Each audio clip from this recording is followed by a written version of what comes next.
Sure. Well, good morning, or good afternoon, or good evening, depending on where you're watching this, or for that matter, when you're watching it, if you're watching it at a later date. My name is Jay Shambaugh. I'm the director of the Institute for International Economic Policy here at George Washington University. And we're very excited to be here in a room with a hybrid event, which is something we're all kind of slowly moving towards. And so we're thrilled to have some audience and part of our panel in person and all of you watching online.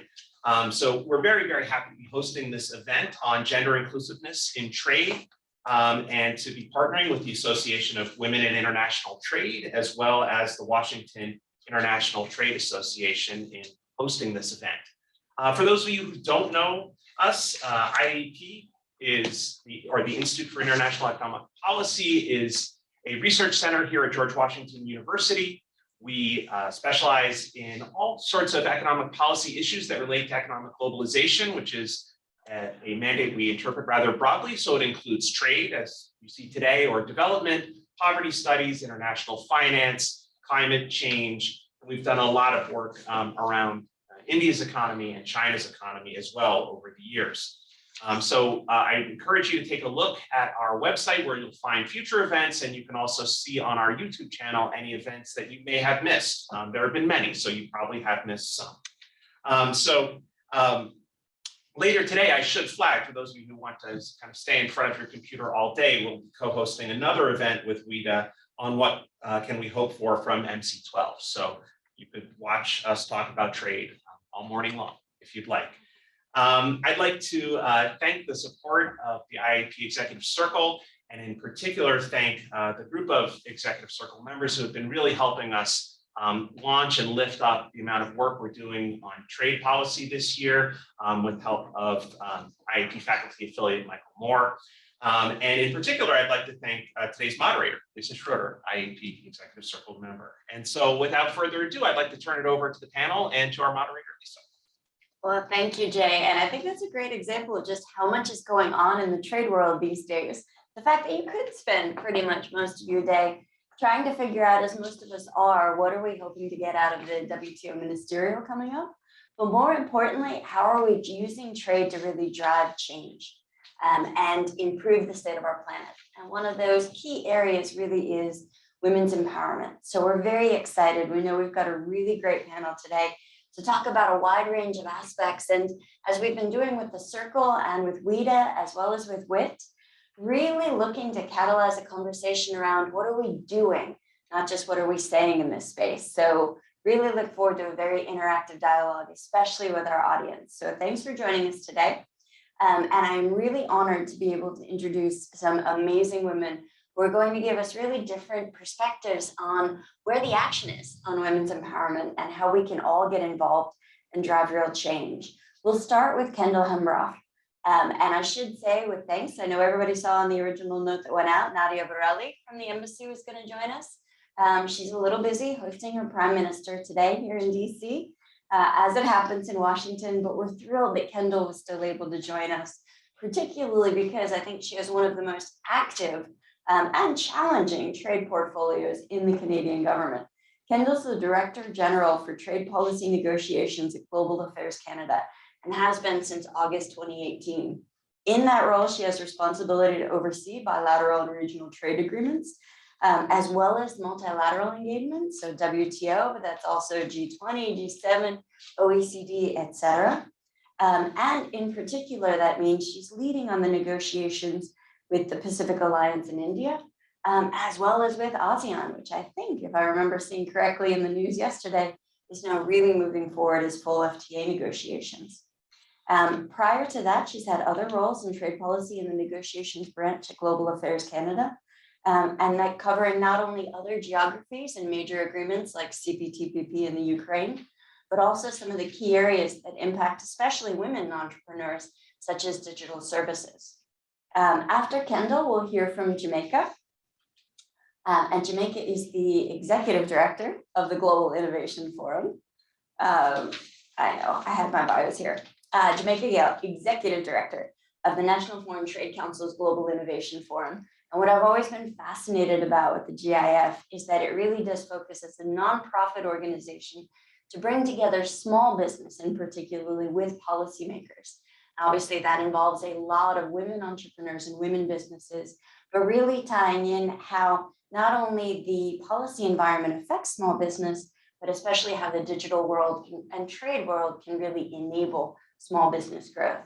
And our final panelist is Renata Amaral. Renata is not only one of my good friends, but also a very experienced trade lawyer, having worked for the Brazilian government, litigated cases at the WTO, and now working here in DC, not only running her own consultancy, but also serving as a professor, adjunct professor at the American University School of Law.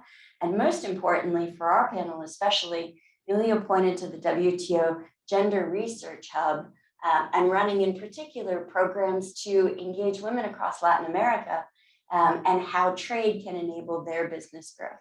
So Kendall, why don't we turn to you first? And I'm very interested to get your experience on how trade policy and trade negotiations can be leveraged to empower women and women's opportunities. Great.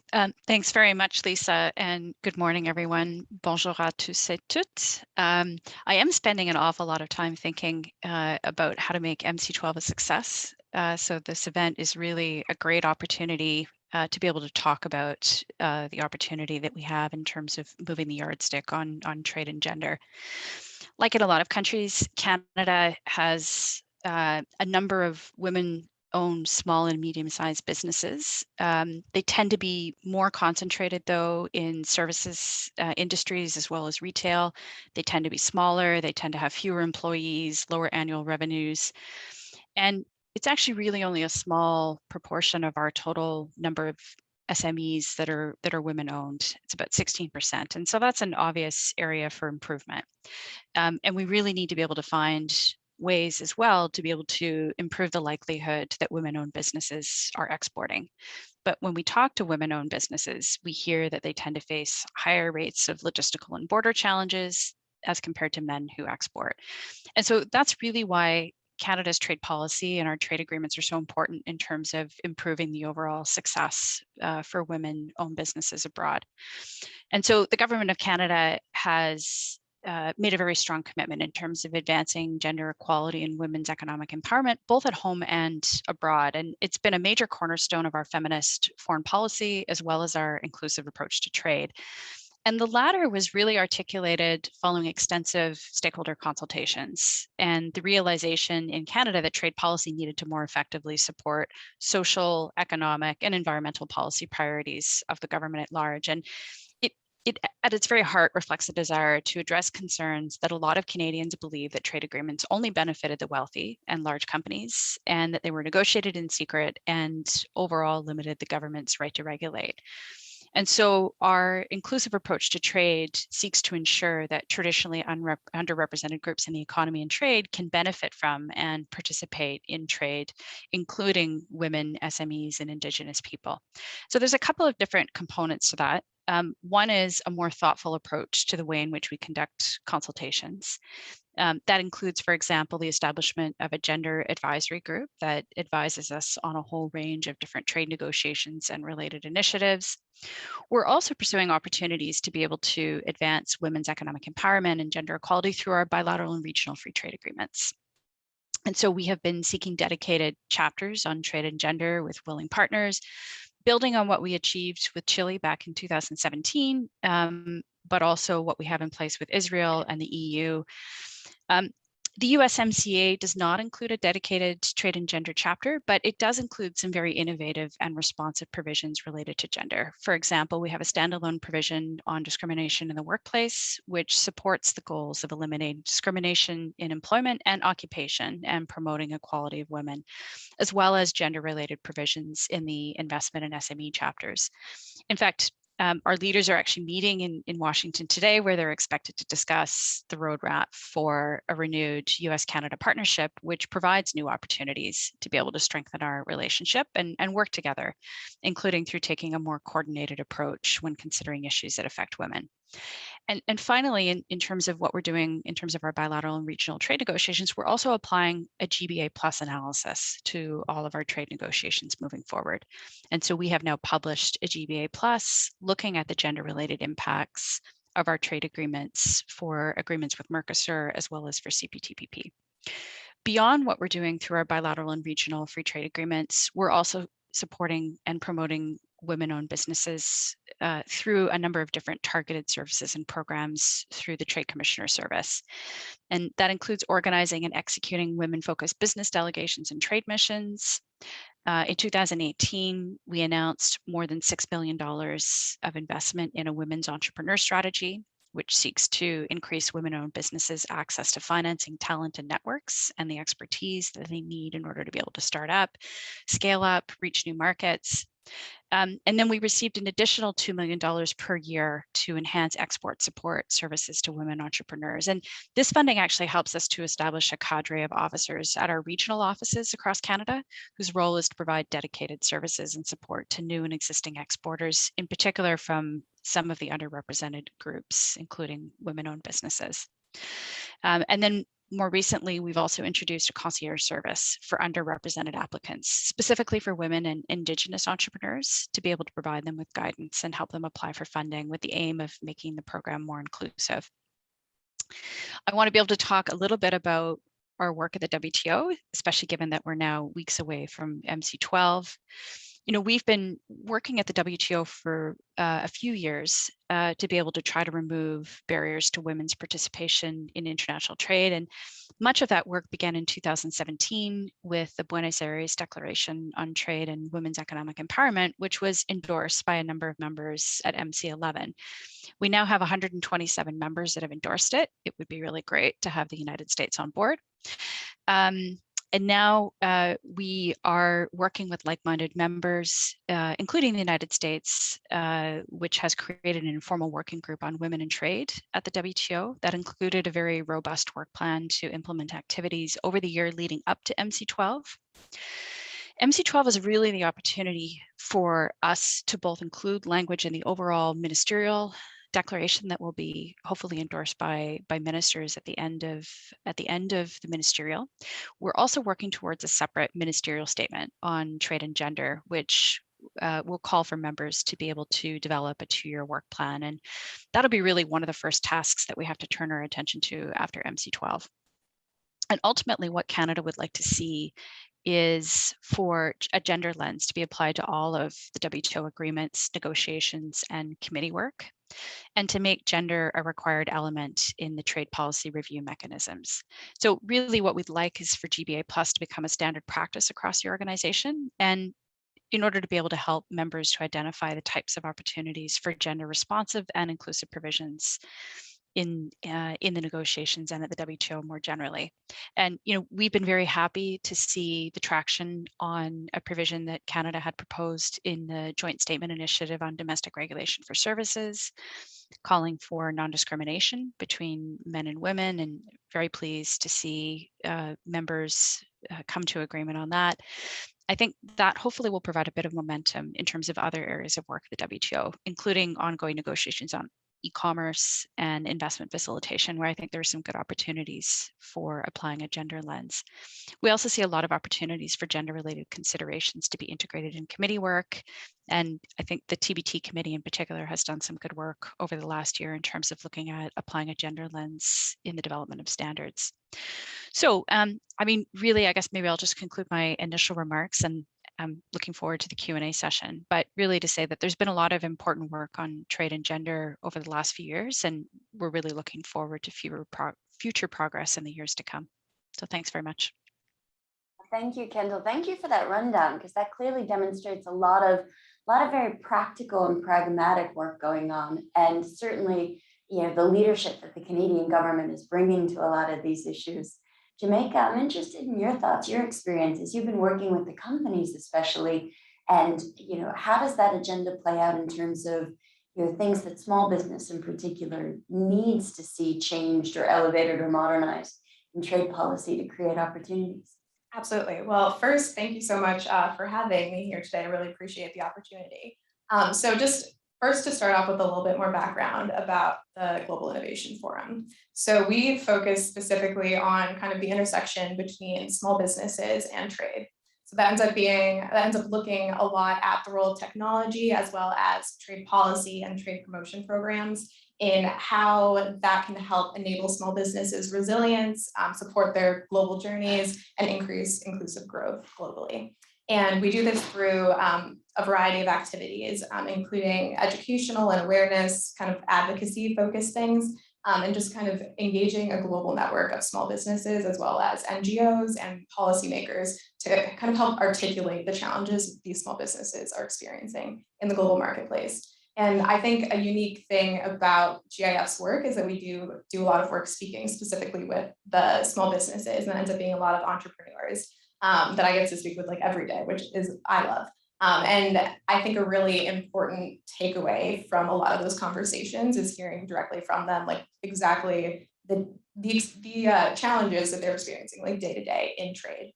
And something that we try to do is kind of shrink that gap in between the policymakers who are creating the policies that impact these small businesses and then the people that it's actually impacting. So bringing them directly to the policymakers so they can kind of just better understand the challenges, kind of like barriers, so that we can, find just better solutions to that kind of thing. And then, so I think specifically looking at the digital trade piece and women's economic empowerment.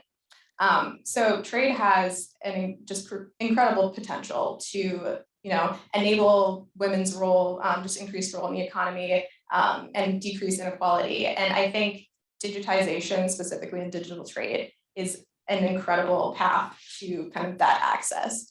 And I mean, the previous panelists mentioned just kind of like that, just the fact that not a lot of women-owned businesses are exporting, and there is a huge gap in between that. But when women do export, they experience just higher profits, they employ more workers, they are more productive than both their women-owned business counterparts who are not exporting, as well as their male exporting counterparts. So there's really incredible potential there.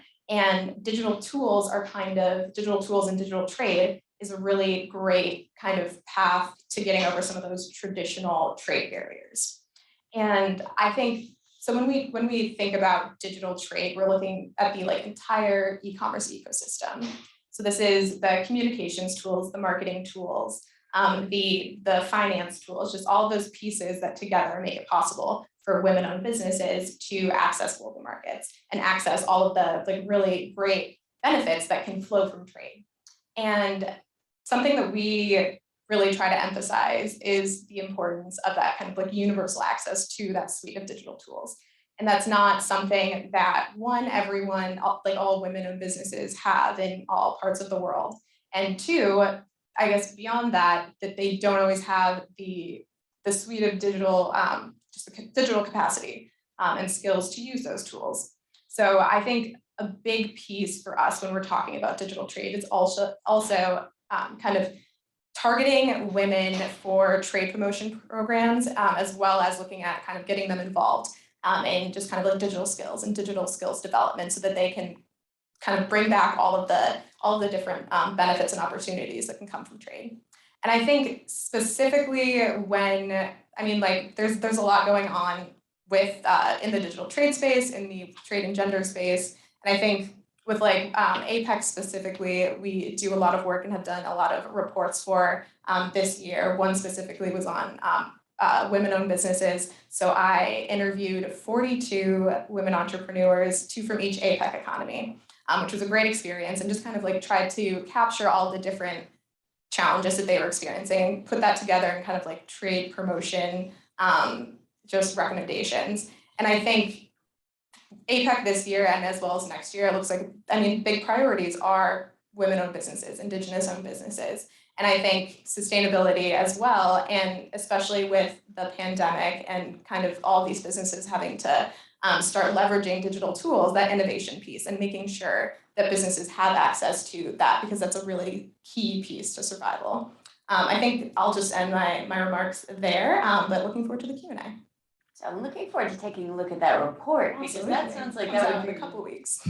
We'll look forward to that. We'll make sure to help promote it too, because that I can imagine the amazing insights, especially the differences in different geographies. And what's always impressed me how much the commonalities across a lot of these countries and women, because it does boil down to opportunities for access and skills and understanding. And Renata, I think that kind of speaks to a lot of the work that you're doing too, as Kendall was saying before, particularly reaching out to maybe underserved or not connected communities and helping women see the opportunities in front of them, as well as the chance to address some of those barriers. So maybe you could speak to your experience, especially promoting women's empowerment and engagement through the WTO Education Hub.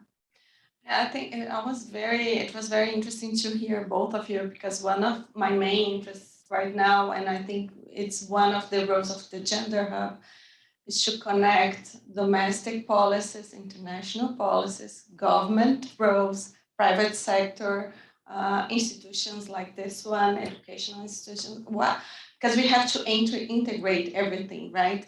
I think what Canada is doing with the gender-based analysis, for example, it's beautiful. It's wonderful, but it's very hard to educate internally. And I've given this example before. Lisa has heard it before, I think. But for example, with the Mercosur-Canada agreement, I'm pretty sure Mercosur countries, and I can speak because I'm Brazilian, I've been there, and I know what happened. But most of the countries only accepted the gender chapter that Canada wanted to bring to the negotiations because they wanted an agreement with Canada, not necessarily because they really understood what that means to have a gender chapter in the agreement. And that replicates in a lot of situations, right? So I think the question that I most receive is, what is it, trade and gender? What is it about? Like, how do you make it concrete, right? Because we have been, for example, within regional trade agreements, free trade agreements, we have been hearing and reading a lot of the inclusion of gender provisions throughout the agreements or a specific gender chapter, but it's very, very hard to see how that's going to be implemented or enforced in the domestic environment of the countries. So that's one of the lines of work of the Gender Hub, because the WTO recently created a Gender Hub for experts who are not government representatives, so for academics mostly. That its intent is to support the work of the governments, of the members. So I think Kendall mentioned the informal group on gender, the informal working group on trade and gender. This is, I think it's mostly led by Canada. Kendall might correct me, but it includes ministers from WTO members. And then the Gender Hub, the Gender Research Hub, is there now to try to support the work of the informal working group. Kendall also mentioned we're going to have a declaration in this next meeting in the MC12, and we're going to have a panel later on this.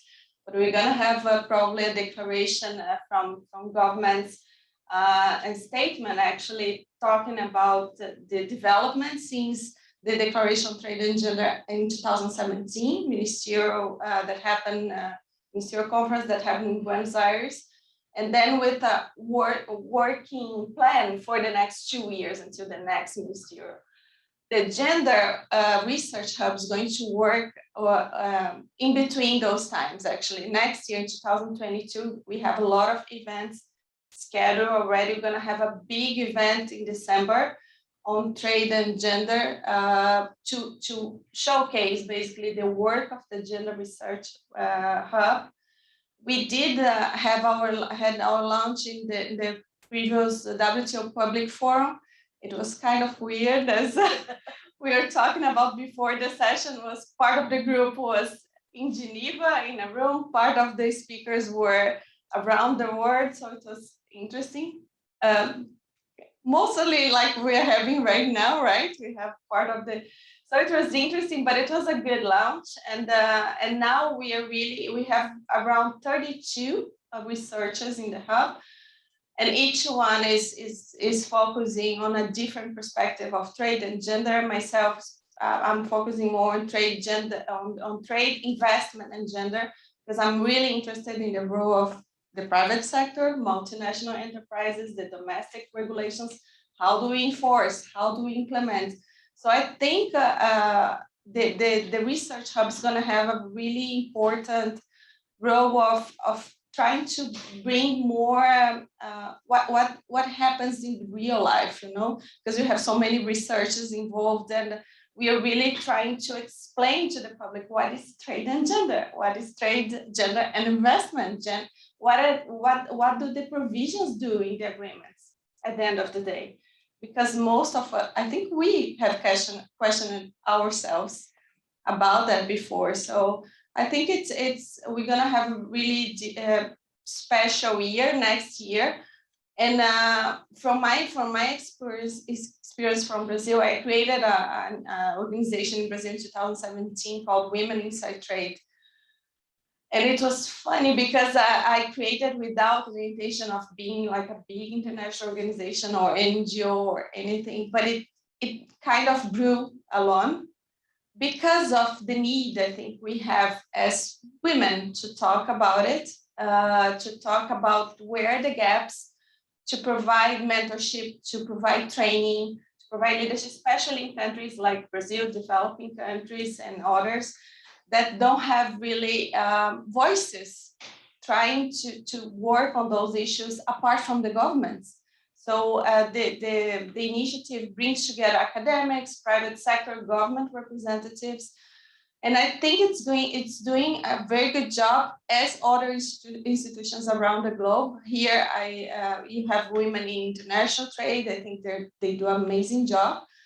And we are learning a lot from them. But I'm really, just to finalize my remarks that went all over the place, I think. But I think I think the importance of the hub now, of the experience we have been collecting throughout the past years with economic data, the importance of bringing women to the workforce.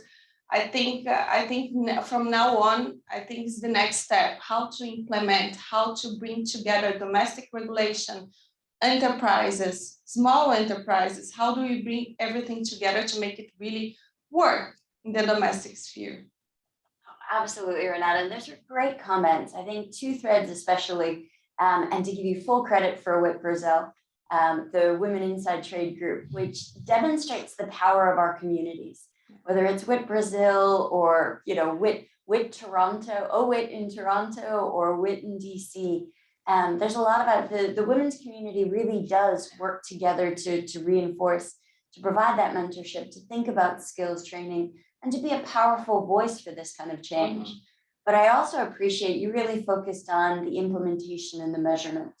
We've talked about this issue has been out there for a long time. And it has never been more clear than in a time, because we're coming out of COVID and the disproportionate impact that women have suffered. There's never been a better time to demonstrate the economic argument of where empowering women in that workforce is going to be a substantial part of countries recovering. So maybe, Kendall, if I could turn to you first, in that point about, and you had mentioned it as you talked about the policy role, but then also some of the practical roles, things like trade promotion events and the outreach to the business community. How does Canada see translating those policy approaches into really practical benefits and being able to measure the impact in the business community, particularly for women, small business and entrepreneurs? Yeah, so I think it's I think that's a great question. And I mean, obviously, my particular role is on the trade policy and negotiations side of what we do. But I also highlighted in my remarks some of the work that we're doing in terms of working directly with women-owned businesses, more on the trade promotion side. And I think that relationship between trade policy negotiations and what we're doing in terms of programs and services in support of women-owned businesses is really important. You have to be able to translate it. In terms of measurement, I mean, there's all kinds of measures. Certainly, one is to see a larger number of women-owned businesses take advantage of export opportunities. But I also think, I mean, we've seen the data that, women-owned SMEs that export also tend to earn more, they pay more, they employ more people, they're more productive than firms that only operate domestically. So, I mean, I think that is another really important piece of how we assess success. I mean, at the end of the day, and I think that I'm definitely not the first person to say this, but we're not just doing this because it's the right thing to do. We're also doing it because it actually makes commercial sense.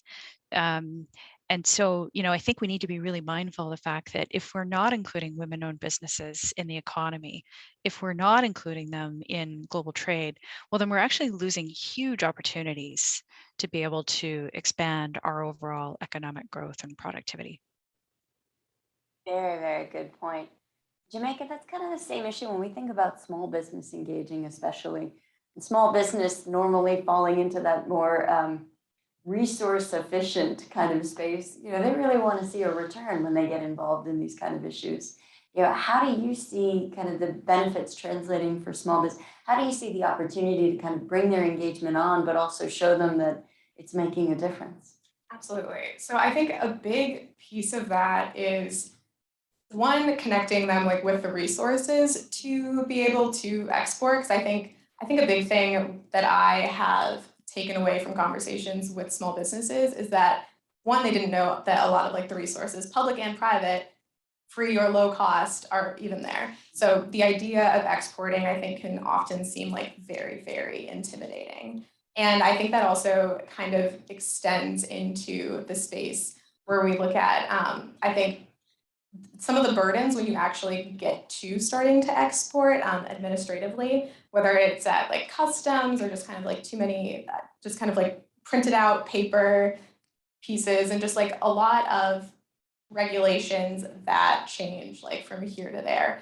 And I think in a lot of times that, again, is like very, very intimidating. And for women entrepreneurs specifically, takeaways from conversations that I've had, I think a big piece is that they don't often have like the network that maybe like male owned small businesses have to kind of be able to either connect them with the resources or explain, just be like, oh, I'm like, it's a friend, a business owner who's done the same thing, been through it. They might not always have those connections. So I think a big part of what we try to promote is just the idea of like connecting all sorts of different connections, like connecting with policymakers, connecting with the private companies that have like the digital tools that can help connect them and just kind of like ease that process.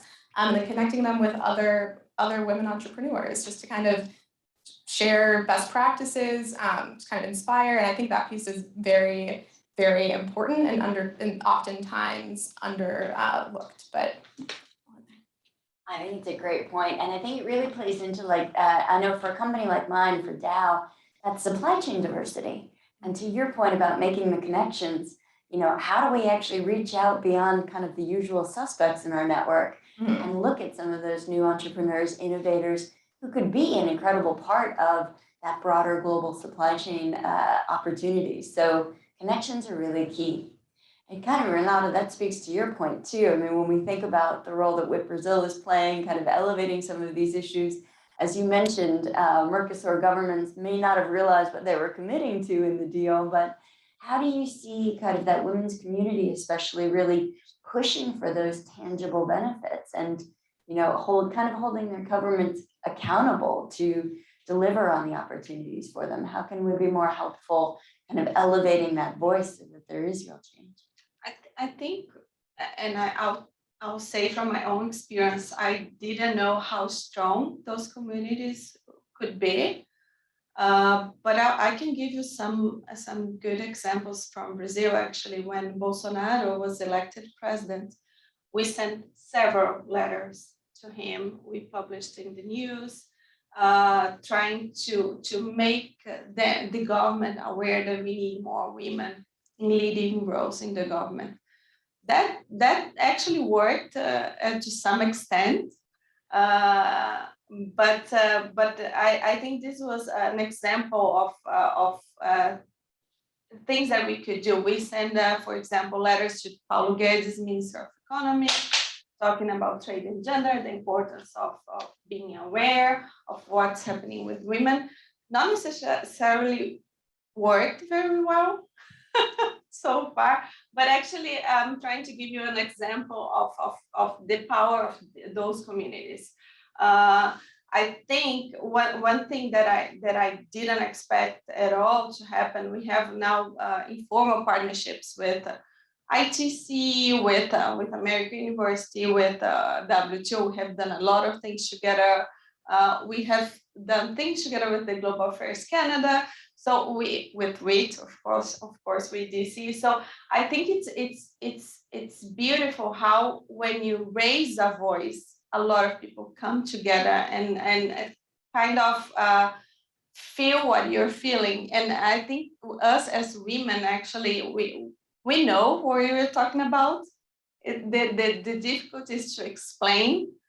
Not only to men, but also to other women that cannot access the real challenges we are facing. Not only, and I don't mean only to access leading roles, but also in the base, of companies. When, for example, when a multinational enterprise is investing in a new country, is it really making gender equality work for the better or for the worst? Because investments can do both, right? If you don't have a policy within the company that is gender aware, if you don't have domestic regulation that allows you to implement certain policies that a multinational company can bring to a country. So I think all the communities that we are very lucky to have in several countries right now, they really have a voice. I have had experience with the Nigerian community, for example. It's impressive what those women can do and how strong they are. So if we can go together with them, provide them some support, and work together, it's amazing what happens.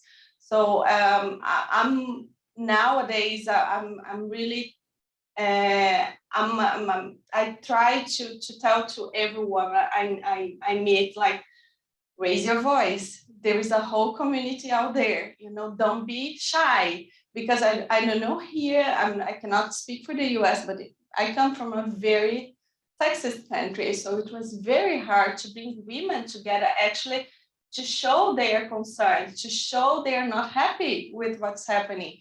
It's very hard to bring women to raise their voice in certain environments. So I think this one of the big lessons learned for myself. Like, I don't know why, but I raised my voice and a lot of people came together, and the institution is running. I'm here in the US. They have a new management team. It's going globally, and it's beautiful to see. And I think this is one example of several we have around the world. So it's a really good point too, and it demonstrates too. I mean, that whole idea of raising your voice. What I love about the community that you've created, though, is that the diversity of representation. Also, it's not just about, raising a voice to highlight an issue. It's also suggesting the solutions. As you mentioned with the letter, there was a very specific ask to Bolsonaro in terms of ensuring there was women's leadership in the government. So tying that to not just what the issue is, but the outcome that we hope to see is what really makes a difference. And a reminder too, for our audience here, as well as our audience online, if there are questions that any of you have, we welcome those. This is a really interactive discussion. I don't know if we've had any from online, but you guys can let us know. And in the meantime, then maybe thinking about that in terms of making a difference. And you talked about the role that women can play in really driving that. I'm curious to dial in on that a little bit. And as we think about sort of where we're seeing some of those best impacts, you mentioned the opportunity of bringing women together to kind of start to really engage with the government.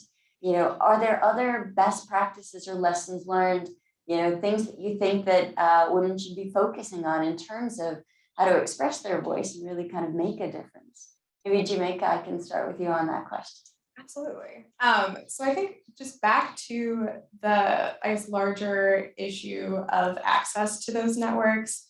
I think an important piece to focus on is I think at the baseline, when you look at like women getting involved in either politics or small businesses, it really is just kind of like that access and even knowing it's there. And I think a huge issue is that people might not always realize that that's something that is an option or that it's a viable option.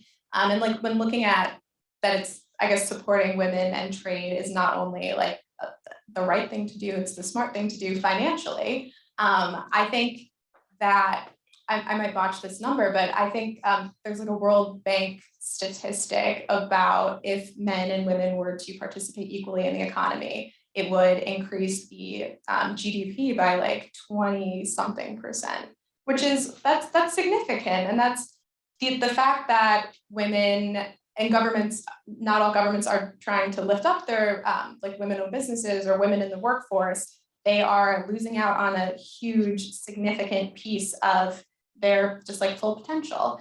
And I think that kind of going back into the WTO Research Hub and just like looking at the numbers, and I think that's such important work because that really is a huge piece of convincing anyone to do anything. It's like you need kind of like proof and numbers to put in front of people and say like, you need to support women because here's what you're missing out on, or here's what you could do. And it's kind of the same thing for the women-owned businesses is why should I export? Because you could access all of these additional opportunities. It's not just looking at like a domestic sphere and kind of what you could do here with your business. It's going beyond borders. You open up the entire world to like kind of your possibilities. And I think that's a really important piece to focus on. I think I might have gone a little bit away from your question, but welcome to the really, really good points. And I think that's one of the benefits of being able to have these kind of discussions is it really demonstrates just how much opportunity there is, not just to talk about it, but to make a difference. And Kendall, I can't imagine a better government model these days, demonstrating the power of women diversity, gender diversity, and women's leadership, especially in the government. I'm curious, just some of your, especially as you've looked to promote these gender diversity through trade policy, what are some of those lessons learned in terms of how women's leadership really make a difference? Oh gosh, there's many. Well, so I guess, first of all, I'll be quite honest, when we first started looking at how to apply a gender lens to trade policy and trade negotiations, there were many of us who our initial reaction was, well, trade is gender neutral. There's no bias. There's not a problem. Why do we need to take a fresh look at this? And when we started to peel back the layers, we realized that trade is not gender neutral. And despite best intentions, sometimes the agreements that we negotiate, the programs that we put in place, do not have the same impact across all segments of the economy. And so that was a really big, frankly, kind of aha moment for a lot of people, and I'll say myself included. And so really required us to kind of unlearn and relearn the way in which we had been approaching trade negotiations all along. So that's one big lesson learned.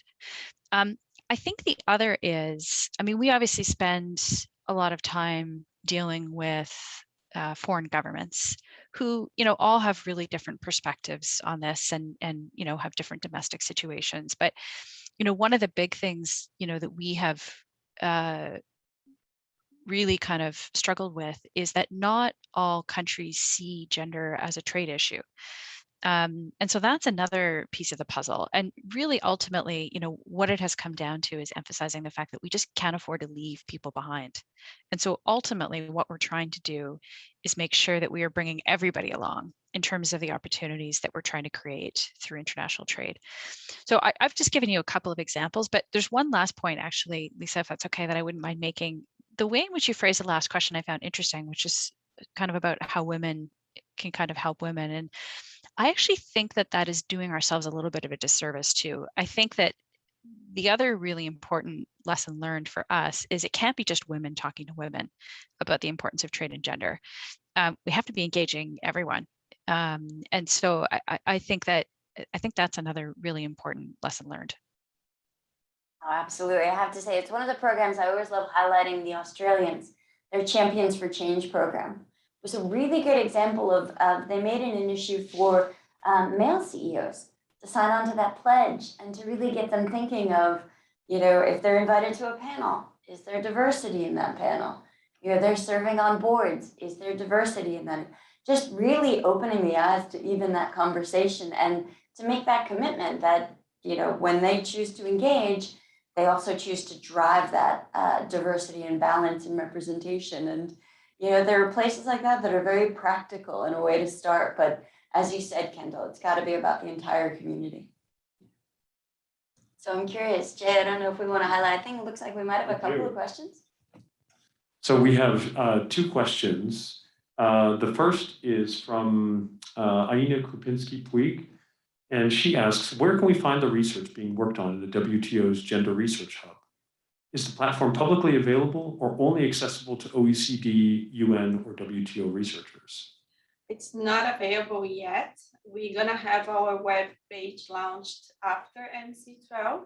We are working on that. So there you're gonna have access to all the researchers, to every research, everything that is public to this moment, previous publications of each researcher.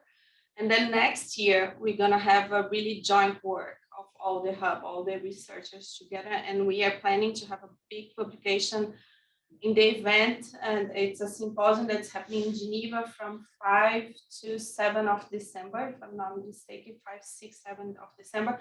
Until December next year, we're gonna have, I think, 3 rounds of workshops during the year with public access. But it's gonna be everything in the webpage that it's gonna be launched after MC12. Fantastic.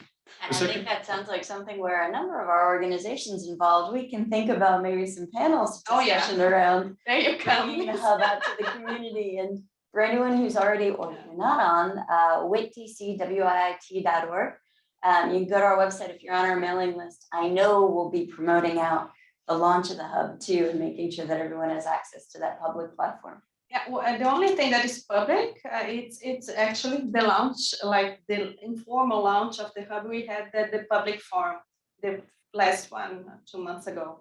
That session is it's available, it's public, so there you can have an idea of the work so far.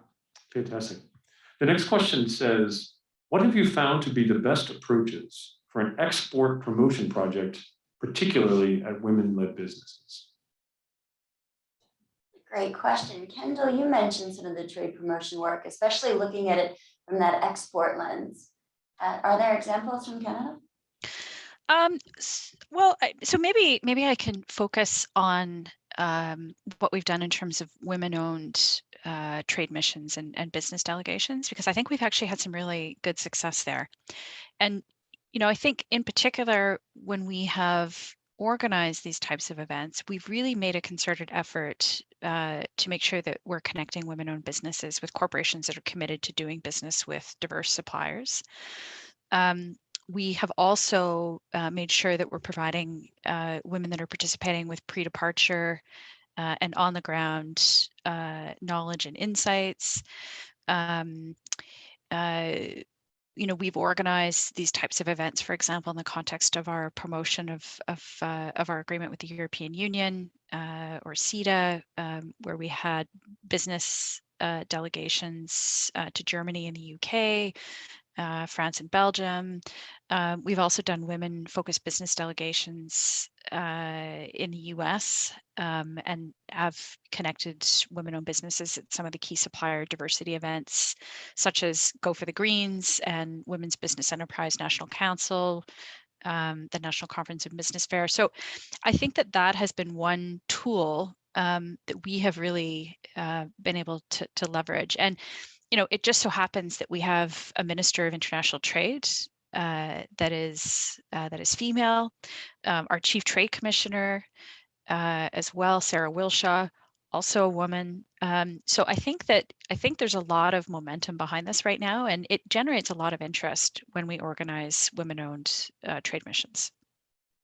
I'd imagine. And Jamaica, in that space, as you mentioned, especially with, you know, helping small business educate or attach to a lot of the digital tools.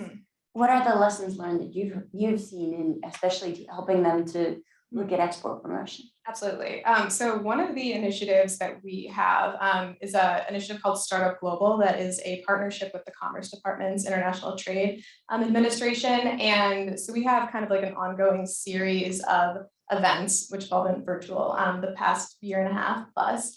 But the focus of them is looking at those like very early stage American startups that are like thinking about going global. And so the purpose is kind of like connecting them with best practices, the resources, and then kind of like the next step to get to like the export promotion programs. So I think a really, I think, beneficial model that we use is kind of like, so the first part would be hearing from like small businesses, women-owned small businesses that have successfully gone global, and kind of hearing about their experience, what they've done, some of the I don't know, kind of hardships that they've had, and then ways for, you know, new exporters to avoid those. And I think looking at women-owned businesses specifically, I think like, again, like hearing from women who have done it is so beneficial, because I think there are a lot of similarities in those challenges. Because like there's the piece that's like looking at all the complexities of exporting, and then there's the other one, which is like the women kind of specific barriers and challenges, whether that's like access to finance or kind of like difficulties between, you know, kind of like balancing responsibilities of like work or, you know, house, and like the gender gap in like unpaid housework. I think is a really important piece for people to like hear and relate to. And then the second piece is the digital tools. So connecting them with like, so like kind of corporate speakers who can kind of show their suite of digital tools that they have available to help small businesses. And a lot of, I think like the larger technology companies have programs for kind of like exporting and kind of like mentorships for women entrepreneurs to kind of get them connected. And I mean, I think there's definitely a lot that are not even focused on exporting, but there are certainly a good number that are. And then I think the last piece is the hearing from like government speakers about the public resources that are available and those kind of like export promotion programs. And then next step would be kind of entering into those. And I think just like looking at like a model for export promotion programs, I think something that is important is like specifically focusing on women, being like, this is a program for women. We are going to go out of our way to get women to do this and kind of like mentor them through the process. Because I think they're, again, I can't remember the number for the statistic, but there was an Australian study that found that the number between like in export promotion programs in governments, the disparity between men and women was like insane. It was a huge gap, and just women were not participating in those programs. And even if countries are kind of like looking at it and being like, oh, it's open to everyone, that's not always what's going to happen. So I think just really being able to bring that like focused effort into that is important. I think so. And I think, Renata, you had mentioned before our good partners at the International Trade Center. And the She Trades program is a really good example of that. Very much the model designed to provide those kind of case studies and tools, access to resources, so that particularly I feel like in Latin America and Africa, that's really made a difference, kind of helping women at least see the opportunity. No, it did. I think She Trades actually provided the incentive for a lot of the work that has been done over the past years within other organizations. I think so. We're gonna have actually. I forgot about mentioning this, but Lisa knows. From next week and the week after, we are running a program that is supported by WTO Chairs program. It's called Women and Trade in the Americas. And Pamela Coke-Hampton, the executive director of ITC, she's one of the speakers at the final session. She's going to talk probably about She Trades. We're going to have other people from the ITC talking in the program. It's not going to be public right now, but it's going to be made public afterwards in December at the WTO Chairs website as well. And I think She Trades is amazing because it does exactly like the practical part of the work. we discuss a lot of provisions about charters, and I think She Trades is an initiative that really tackles like real problems and bring together women. I know a lot of women in Africa that have been benefits from, like, they gained a lot from She Trades. It's a platform that tries to bring together, I don't know, they have a number, right? 1 million women, is that it? It's about that. 1 million women till 2000, I think it's 25. I might be wrong, but it's amazing. They provide training, they provide the tools. It's really practical. So I think She Trades it's really amazing. Yeah. Absolutely. We like focusing on the practical. And I know we've just about run up to our time. So maybe as a closing, just 1 minute from each of our great speakers. I'd be very interested. We sort of started out, and this is a great way to preview for the audience, those who are going to stick around later for the 11 o'clock WIDA MC12 panel. You'll be in a position to have a number of questions you can raise about women's empowerment.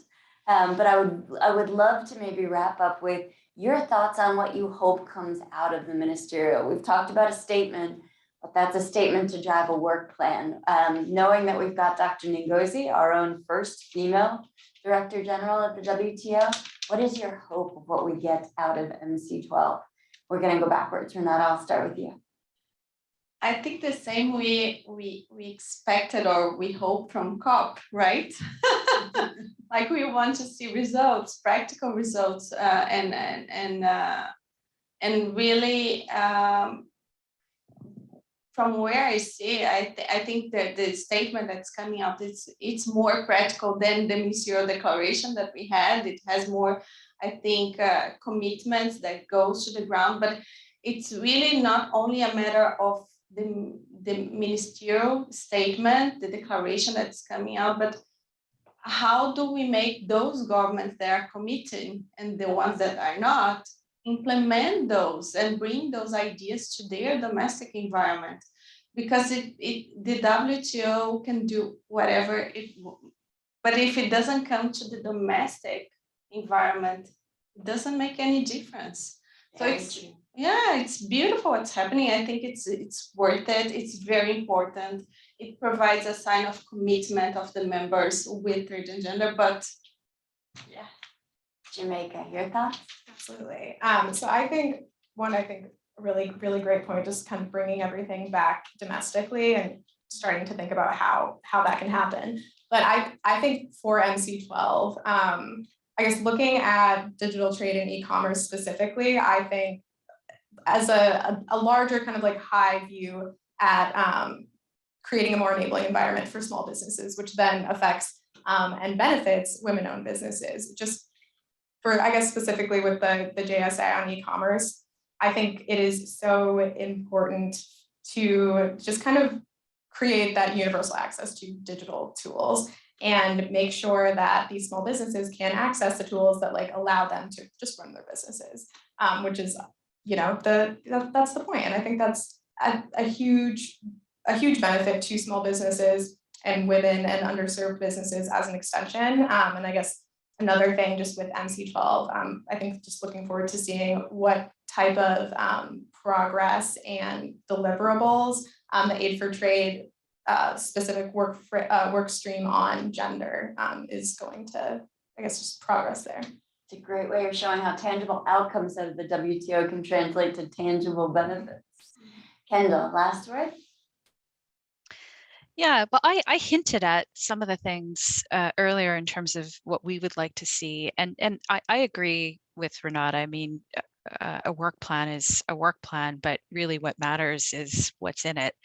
And I think really our main hope is that gender considerations become mainstreamed across the organization. And so that means looking at the e-commerce negotiations, looking at the negotiations on investment facilitation, looking at the way in which the committees operate, looking at the TPR process. And I mean, it takes practice to take into account gender-related considerations, especially given that for the most part, we haven't been doing that since the WTO's creation. So our main hope is that it becomes a universally understood that we need to be looking at trade and gender in the context of the rules that we create and the way in which we implement them. So, I mean, that's our hope. And I should say, because I would be feeling really guilty if I didn't use the opportunity, but in fact, I think Renata gave Canada credit for chairing the informal working group on trade and gender at the WTO, and actually it's not us. So I just want to have a really quick shout out for the work that Botswana, Iceland, and El Salvador have done in terms of leading this work. We're pretty active in the work, as you can probably tell based on some of my comments. But really, we have a lot of credit needs to go to these three members in terms of the leadership that they've shown, as well as the work of the ITC in terms of helping us along. So I'm looking forward to hearing how your discussion goes on MC12 in the next session. But certainly, I hope that trade and gender is a key deliverable. And I can't imagine a better way to end than demonstrating not only how actionable this issue area can be, but what we've all talked about, which is the opportunity to engage and lead. I'm very glad that we're having a discussion not just around why this should be the right thing to do, but how we can go about it. And everybody has a role to play in getting involved, including raising questions at the next session. But with thanks to our amazing panelists, I want to thank WIT and WIDA for being co-sponsors. I especially want to thank GW, the IIEP, my alma mater institution, for hosting us here, because this has been an incredibly insightful panel. And thanks to you all so much for sharing your insights. Everyone, both our audience here and online, thank you for joining us.